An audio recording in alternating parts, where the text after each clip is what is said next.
If you're listening to this while you're driving, this one's for you.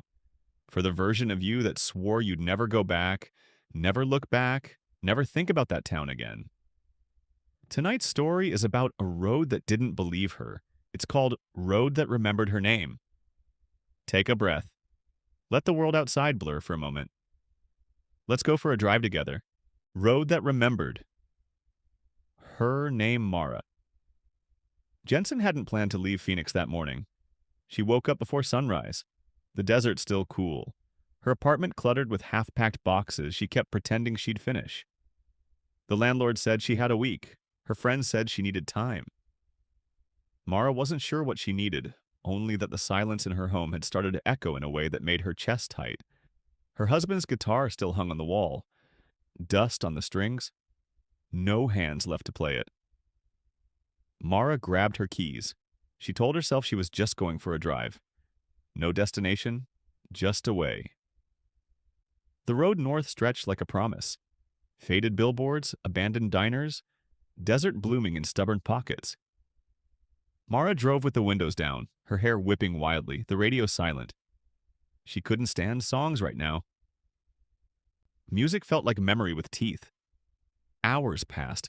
The desert turned rugged, then green in strange places, as if life was learning to return where it wasn't welcome.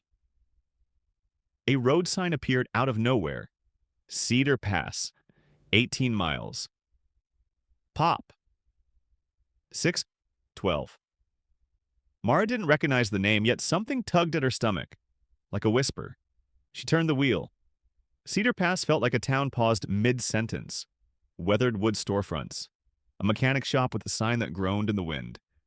A single traffic light blinking red like a tired heartbeat. Mara pulled into a gas station, the kind that sold more dust than gasoline. Behind the counter was a woman in her 60s, hair braided tight like rope. She looked up as Mara entered. "You look like somebody the road brought here," the woman said. Mara blinked. "I'm just passing through." That's what everybody says before the road answers them. The woman slid a glass bottle of water forward. "Name's Ruth." "Mara?" Ruth nodded as if confirming something. "Storm's coming tonight," she said. "If you're the type who needs to think, the Overlook's where people go. Ridge Road. Trails short, steep, honest." Mara almost laughed. Honest? Ruth's eyes softened. The kind of softness that knows loss when it sees it. "Some places talk back," she said. "Some roads remember who walks on them." Mara bought the water and stepped out, feeling Ruth's gaze like a hand on her shoulder. She drove toward the ridge. The overlook wasn't marked well, just a rusted gate and a dirt trail cutting upward like a scar. Mara hesitated. Her shoes weren't right. She wasn't dressed for hiking. She didn't even know why she was here, but staying still felt worse. She climbed. The trail was rough, stones shifting beneath her feet, making her breath heavy. Halfway up, she stopped, hands trembling. Not from exertion, but because grieving wasn't an emotion, it was an animal, and it had followed her here. Her phone buzzed. Her sister. Mara didn't open the message. She climbed. When she reached the ridge, the world cracked open. Below her stretched miles of untouched earth. Mesas layered like chapters of a story older than anything humans wrote. Wind swept through the canyon and lifted the hair at her neck, cool and unhurried. For the first time since the funeral, Mara wasn't surrounded by walls. She sat at the edge, legs dangling, breathing uneven and alive. Her husband used to say views like this were proof the world forgave more than people did. She didn't cry. Not exactly. But something inside her loosened, like a knot that had been pulled too tight, finally remembering it could be undone. "I don't know how to do this," she whispered. The wind didn't answer in words, but it didn't leave her alone either. Footsteps behind her.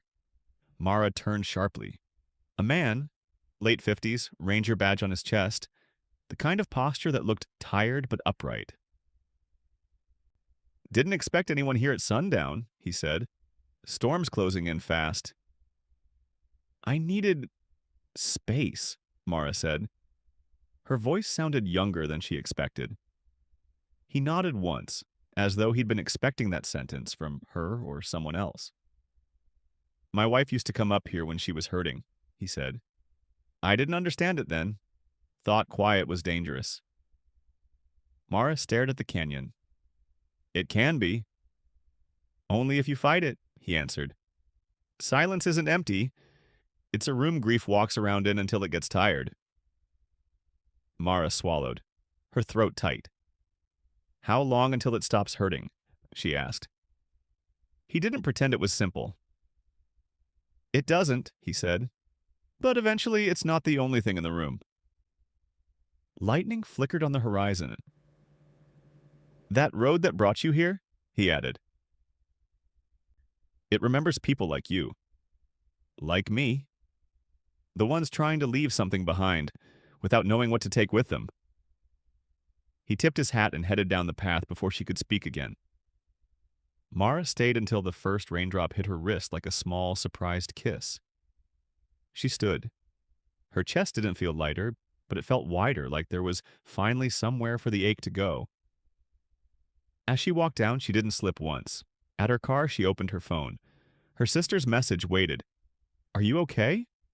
Call me, please. This time, Mara answered, not okay, but moving. I'll talk tomorrow. She hit send. It wasn't closure, it wasn't peace, but it was direction. The storm broke open above her. Mara climbed into the car, turned the ignition, and let the rain cover everything that should have hurt more than it did. The road stretched ahead. Not an escape, a beginning.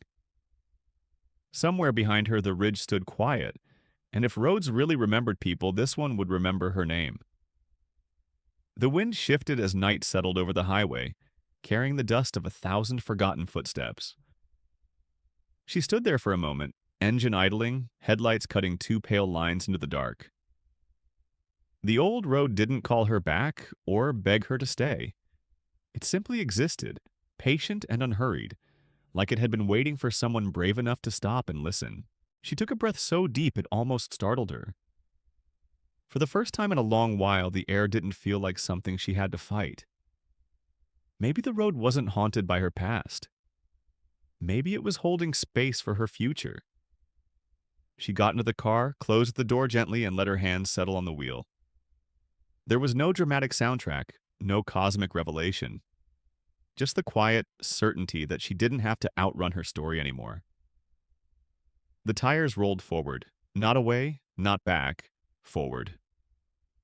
And as the road curved out of sight, she realized something she should have known all along. Some places don't forget you. Some roads don't lose your name. They wait until you're finally ready to take the next mile. If this story found you tonight, maybe it's because you needed it. Maybe a road is waiting for you too. One you haven't taken yet. One that still remembers your name. If something in you is tired, lost, or holding on too tight, let this be your sign. You don't have to heal fast. You just have to keep moving. If you want more stories like this, quiet ones, human ones, subscribe, leave a comment, and share this with someone who's carrying more than they let on. There's another road ahead, and I promise, it leads somewhere worth going.